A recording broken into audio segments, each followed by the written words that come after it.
সবার হাতে এই কেস ক্রিয়েশন লেটার আছে। এই কেস ক্রিয়েশন লেটার হাতে পাওয়ার পরে আপনার করণীয় কি? রিসেন্টলি বেশ কমেন্টস পাচ্ছি বা অনেকে অ্যাপয়েন্টমেন্ট নিয়ে আমার কাছে আসছে যে তারা কেস ক্রিয়েশন লেটার হাতে পেয়েছে, এই মুহূর্তে তাদের কি করণীয়, তাদের অ্যাকশানটা কি, বা কিভাবে তারা খুব দ্রুত ইন্টারভিউ ডেট পেতে পারে, তারা এই মুহূর্তে কিভাবে কাজ করলে খুব দ্রুততম সময়ে তারা ডকুমেন্ট কোয়ালিফাই হতে পারে, সেটাই আলোচনা করব আজকের এই ভিডিওতে। চলুন শুরু করা যাক। তার আগে বলে নিচ্ছি, যারা আমাদের চ্যানেলে নতুন বা আমাদের চ্যানেলটি এখনও সাবস্ক্রাইব করেননি, please hit the subscribe button. আর যারা অলরেডি সাবস্ক্রাইব করেছেন, আমি সেম আমিনুল বাহার। আমাদের এই চ্যানেলে ইউএসএর ফ্যামিলি ইমিগ্রেশনের একদম I-130 পিটিশন ফাইল করা থেকে শুরু করে ইন্টারভিউর প্রিপারেশন পর্যন্ত স্টেপ বাই স্টেপ বিভিন্ন গাইডলাইন আছে। অ্যাট দ্য সেম টাইম কী কারণে আপনাদের কেসটা বাতিল হতে পারে বা কিভাবে আপনারা আপনাদের চাইল্ডের এইজ আউটটাকে এড়াতে পারেন, অ্যাট দ্য সেম টাইম ইন্টারভিউর প্রিপারেশন সংক্রান্ত, ইন্টারভিউতে কী ধরনের ডকুমেন্ট নিয়ে যাবেন, কিভাবে ডকুমেন্ট আপলোড করবেন এবং বিভিন্ন আপডেট সংক্রান্ত ইনফরমেটিভ ভিডিও দিয়ে যাচ্ছি। যারা আপনারা যেই টপিক্সে ইন্টারেস্টেড, দয়া করে ওই রিলেটেড সকল ভিডিওগুলো দেখবেন। এরপর ছোটোখাটো প্রশ্ন থাকলে ভিডিওর নিচে কমেন্টস করবেন। আর তারপরেও একান্ত কোনো ব্যক্তিগত পরামর্শ বা আমাদের কোনো সার্ভিস নিতে চাইলে ডিসক্রিপশানে থাকা হোয়াটসঅ্যাপ নাম্বারে অ্যাপয়েন্টমেন্ট বুক করে সরাসরি যোগাযোগ করতে পারেন। অ্যাট দ্য সেম টাইম আমাদেরকে ইমেল করতে পারেন এবং আমাদের ইউটিউব ও ফেসবুক পেজগুলো ফলো করে সবসময় আমাদের সাথে যুক্ত থাকতে পারেন। এনিওয়েজ, চলে আসে আজকের মূল আলোচনায়। রিসেন্টলি বেশ কমেন্টস পাচ্ছি বা অনেকে অ্যাপয়েন্টমেন্ট নিয়ে আমার কাছে আসছে যে তারা কেস ক্রিয়েশন লেটার হাতে পেয়েছে, এই মুহূর্তে তাদের কি করণীয়, তাদের অ্যাকশানটা কি, বা কিভাবে তারা খুব দ্রুত ইন্টারভিউ ডেট পেতে পারে, তারা এই মুহূর্তে কিভাবে কাজ করলে খুব দ্রুততম সময়ে তারা ডকুমেন্ট কোয়ালিফাই হতে পারে। আর এই মুহূর্তে প্রচুর পরিমাণে কেস ক্রিয়েশন লেটারও ইস্যু হচ্ছে। আপনারা জানেন যে লাস্ট ভিসা বুলেটিনে A4 ক্যাটাগরি 4 মান্থস জাম করেছে। তো হিউজ একটা গ্রুপ নতুন করে কিন্তু ডকুমেন্ট ফাইল করার জন্য কারেন্ট হয়েছে। তো তাদের সবার হাতে এই কেস ক্রিয়েশন লেটার আছে, তাদের সবার মনে প্রশ্ন হচ্ছে কি করণীয়। তো প্রথমেই আপনি দেখবেন যে এই কেস ক্রিয়েশন লেটারটা হাতে পাওয়ার পরে যে আপনার কেসের প্রায়োরিটি ডেটটা কবে, এটা একদম ফার্স্ট আপনার দেখার বিষয় হচ্ছে যে আপনার কেসের প্রায়োরিটি ডেটটা কবে। তো কেসের প্রায়োরিটি ডেট অনুযায়ী আপনি দেখবেন আপনার কেসের ক্যাটাগরি আর হচ্ছে দেখবেন কেসের প্রায়োরিটি ডেট। তো কেসের ক্যাটাগরি যদি F1 হয় তাহলে 1 সেপ্টেম্বর 2017 হচ্ছে আপনার কারেন্ট ডেট। যদি প্রায়োরিটি ডেটটা 1 সেপ্টেম্বর 2017 মানে পরে হয় তাহলে আপনি একটু ওয়েট করতে পারেন। বাট আপনার যদি 1 সেপ্টেম্বর 2017 হয় তাহলে অবশ্যই আপনার প্রয়োজনীয় অ্যাকশানে চলে যেতে হবে।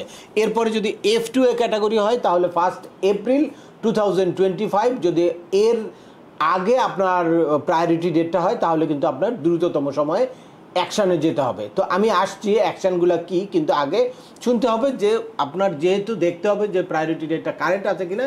তো ক্যাটাগরি ওয়াইজ যদি F2B হয় তাহলে যে আপনারা দেখতে পাচ্ছেন 1 জানুয়ারি 2017। যদি আপনার ক্যাটাগরিটা F3 হয় তাহলে 22 জুলাই 2012 এবং ফাইনালি F4 ক্যাটাগরি হলে 1 জানুয়ারি 2009। এই পর্যন্ত যাদের প্রায়োরিটি ডেট থাকবে তারা দ্রুততম সময়ে প্রয়োজনীয় ব্যবস্থা গ্রহণ করবে। এখন আসি যে এই কেস ক্রিয়েশন লেটার হাতে পাওয়ার পরে আপনার করণীয় কি। প্রথমে তো আপনি দেখলেন যে আপনার প্রায়োরিটি ডেটটা কারেন্ট আছে কিনা। দেখার পরে আপনার এই যে এখানে একটা কেস নাম্বার এবং ইনভয়েস আইডি থাকে, এইটা দিয়ে আপনি সরাসরি ইউএসের স্টেট ডিপার্টমেন্টের কনসুলার ইলেকট্রনিক অ্যাপ্লিকেশন সেন্টার এখানে এসে কিন্তু আপনি লগ ইন করতে পারবেন। ওখানে ঢুকে তারপরে দেখবেন আপনার কেসের স্ট্যাটাসটা কি।